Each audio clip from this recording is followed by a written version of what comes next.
ఈ రోజు ఆది గారిని చూస్తున్నప్పుడు ఎట్లా అనిపిస్తుంటుంది మీ ఫీలింగ్? మా తమ్ముడు యూఎస్‌లో జాబ్ చేస్తున్నాడండి.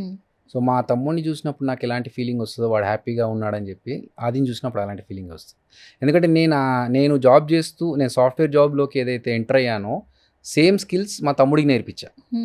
వాడికి నేర్పించి వాడిని ట్రైన్ చేసి నాతో పాటు కలకట్టాలో పెట్టుకొని వాడికి ట్రైనింగ్ ఇచ్చి, సరే నువ్వు ఇంటర్వ్యూలకు అటెండ్ అవ్వరా ఇప్పుడు అంటే వాడు అటెండ్ అయ్యి తర్వాత he got into good companies.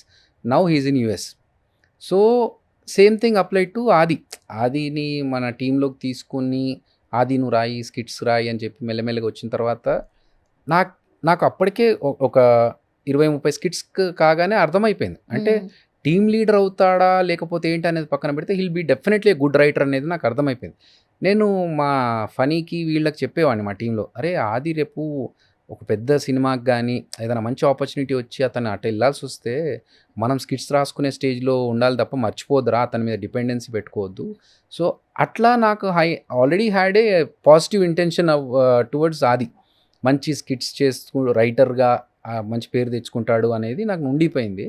So అట్లా మన మన ద్వారా ఒక మంచి పొజిషన్లో ఉన్నాను వాళ్ళు చెప్పుకున్నా కూడా సరే మా తమ్ముడు ఆది, మా తమ్ముడు మా వంశీ వీళ్ళందరూ ఎట్లా మంచి పొజిషన్లో ఉన్నారో వాళ్ళని చూస్తుంటే హ్యాపీగా అనిపిస్తూ ఉంటుంది. ఓకే.